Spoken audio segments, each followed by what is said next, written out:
we're going to return to Sha'ar HaKavanot of the Arizal Kadosh and the Inyan and Pesach. And here in Drush Aleph, he says essentially what we've learned before. That, and I will go through it quickly in English to remind us, because these are concepts that are very slippery sometimes, and they have to be worked over and over in the mind until it sticks well. And the Rav says, Ki otam adorot, those generations from the beginning, from the time of Enosh and the time of the dispersion, the Tower of Babylon, they caused the Shekhinah to go up 7 levels, 7 psychic layers from the consciousness of man, if you will. Dak Yisrael Shayu Ba'oto Ador, and the Jews that were in that same generation as the enslavement in Egypt, they were the sparks of Adam's life force that came out during those years of separation from Hava. Okay, afterwards, that same generation came back. The Dora Mabu, in the generation of the flood. Right? And of course, Noah was the only one who made it out with his family. And so too, they also committed sins of sexual impropriety, like those that were drawn from Adam in the beginning. So you see, there's this repetition of an idea going on multi-generationally, this idea of the fixing of the original separation of Adam. And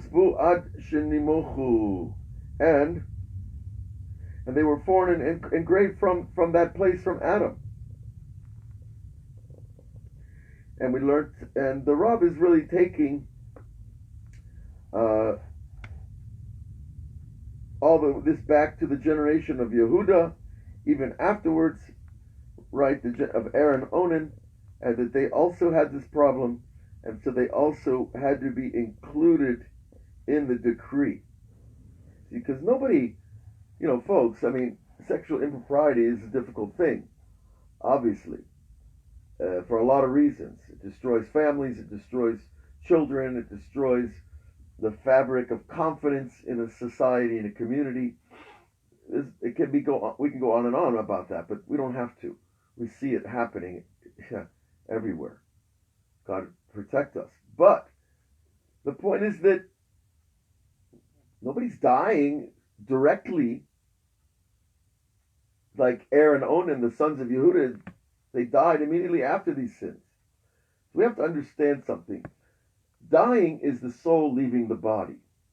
Sinning is the cutting the soul off from the body. Sound familiar? Sound connected?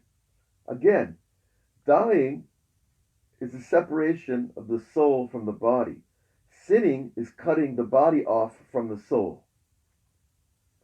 And that principle is important to understand why the Rav compares these ideas. Okay, that Aaron Onan had done this sin and they died, and that was essentially the removal of their soul from their body, but they had already anticipated it themselves. In other words, when somebody is on a very high level, then it's much easier for them to leave their bodies. In other words, it's easier to die, and it's easier to come back. We've talked about this already. But again, we equate the two. Again, we are equating the idea of sin and death, not because we believe in this punishing, angry God who's after us all the time, like the other people have created a mythology about heaven that's completely false. And we're here to change that mythology fast as we can, because people are dying because they have false ideas and false ideology that's been passed down from the wrong people. But death and sin are similar in that they cause a cutoff between body and soul. That we exist because of the union of body and soul.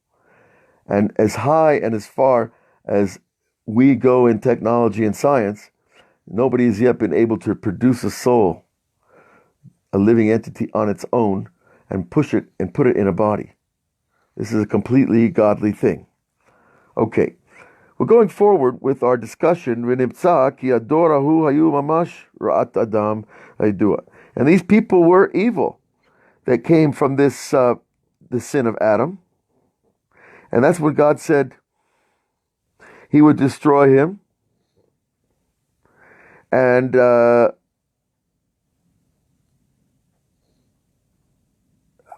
rather than destroy them, to rebuke them in a very strong way. הם עצמם חזרו ונגלגלו בדור הפלגה ולהם כתיב ויורד השם לראות את העיר ואת המגדל. Right, so the souls, in other words, again, we see here reincarnation is a second chance, a third chance, a fourth chance for a whole generation to come back into bodies and try to get it right the next time.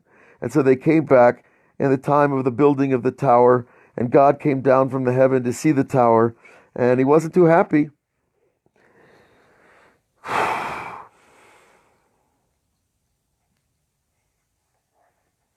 And he's telling, and the chidush of the Arizal is that these souls, this is very interesting, the souls that built the Tower of Babylon were part of Adam's soul in the beginning of his fall, this is what we've been learning.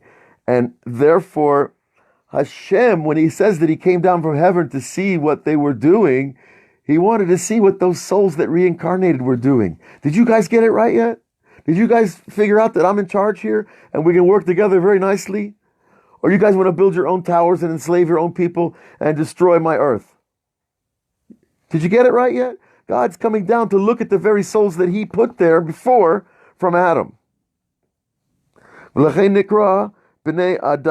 because they're called the sons of Adam, to give us an illusion, because they were from those inappropriate emissions. And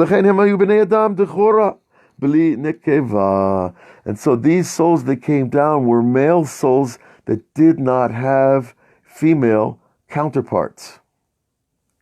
Now that's not a good setup for a society. And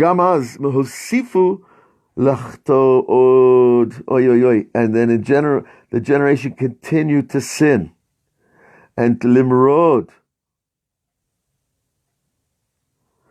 and to rebel. To rebel from their master. But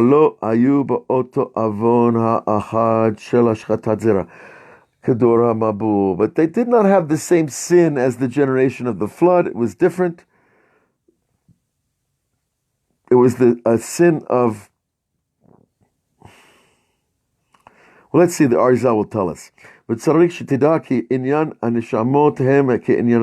we learned this yesterday too. The Rav uses the smelting, the processing of gold, the purification of gold as a metaphor for the purification of good and evil.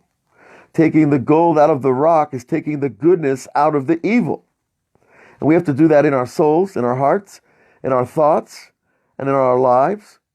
And it was being done on a generational level by those souls that came from Adam, that came through the flood, that came through the tower, and eventually they came through the generation of Egypt, and so on. Now,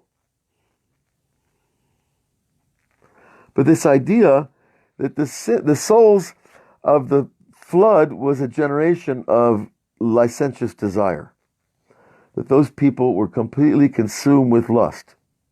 Whereas the generation of the building of the Tower of Babylon, we don't say that was their main problem. We say that their main problem was idol worship, the worship of a human form, the worship of human power, the idea that I'm strong enough to build a tower and fight God. I'm big enough to go up against the creator of the universe. It's a little different ego than the guy that just wants to keep going downtown, to the trance club.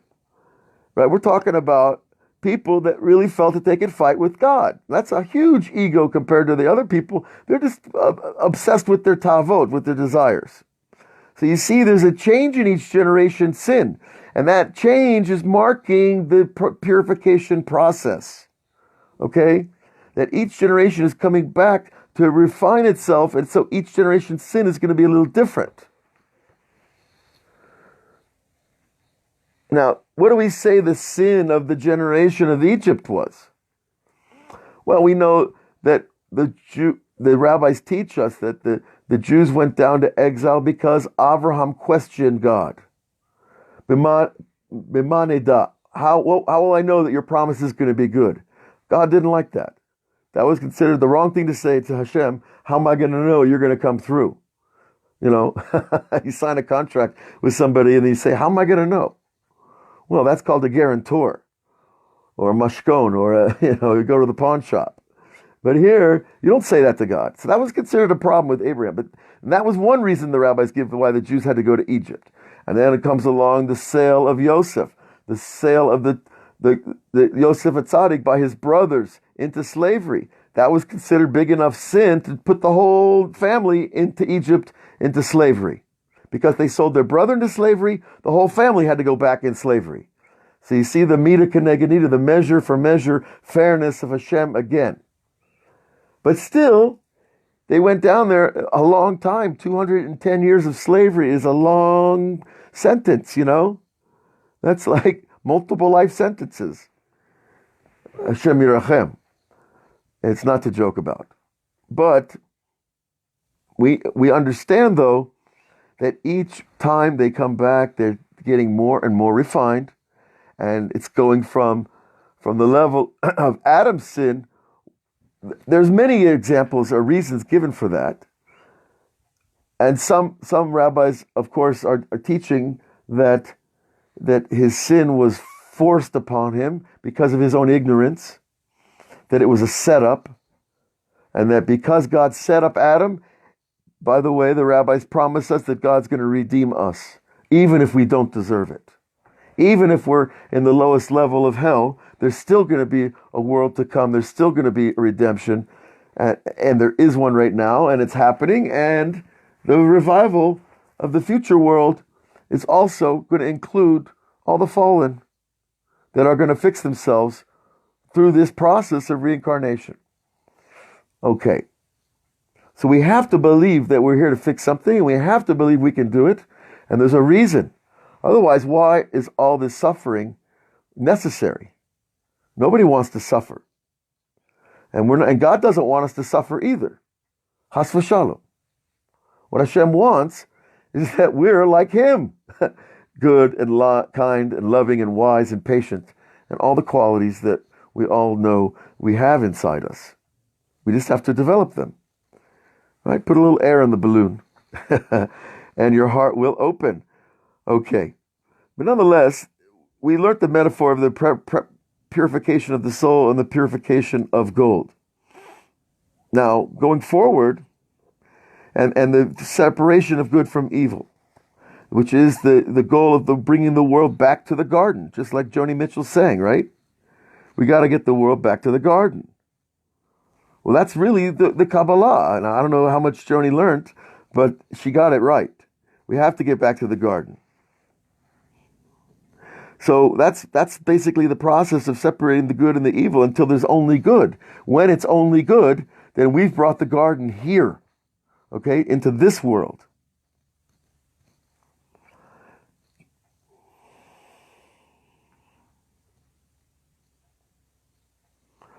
All right. But the Rav tells us one of the more difficult things that the Jews had to go to Egypt for, that generation, was to take the sparks out of Egypt. What sparks are we talking about? Well, we're talking about the sparks of the Malchut, the kingship of Pharaoh over the world.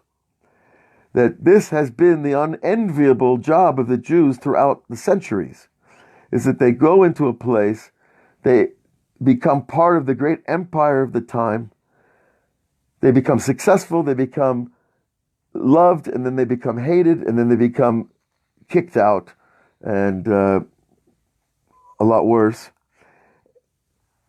That whole process is the Jew who has the idea of God in his mind going into the place were like Abraham said, there's no God in Egypt.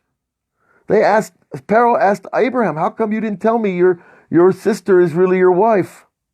Why did you lie? And he said, because I saw there was no God in this place. So that's the secret of every exile, that we are sent to where there is no God to say there is one.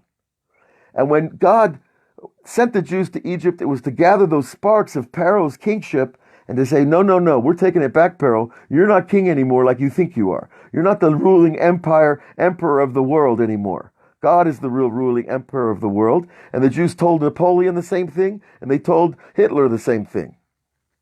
All these people, these maniacs, they want to be leaders of the world. Who are they? God is the leader of the world. And the Jews have the unfortunate job of going to tell them.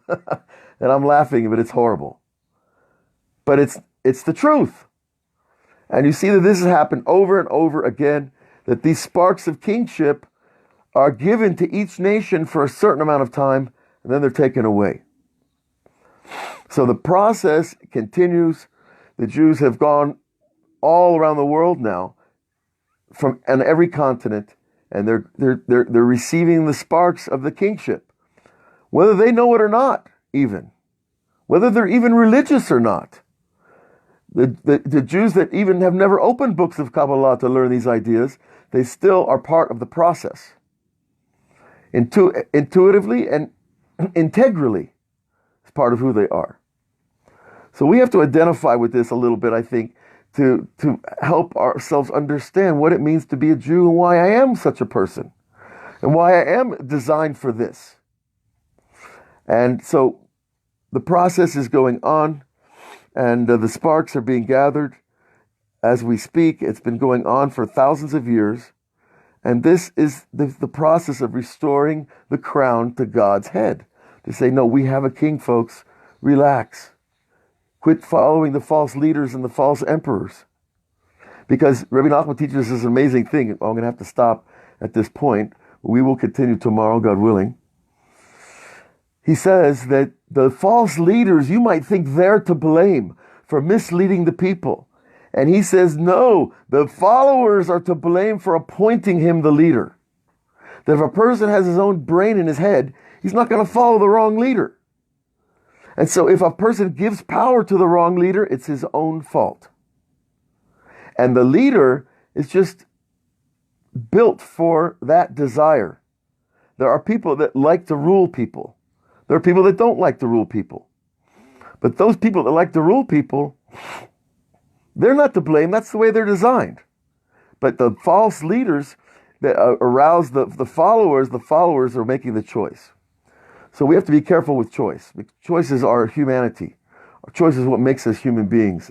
And so we want to choose the right people, the right leaders, the right rabbis, and the right teachers, so that we don't have to keep diving back in to this process that's been going on, that we can pull the sparks out and come back to Eretz Israel and rebuild the kingship of heaven here on earth. Okay, folks, I'm going to say goodbye for now. Hopefully we'll see you tomorrow. Have a great day, and God bless.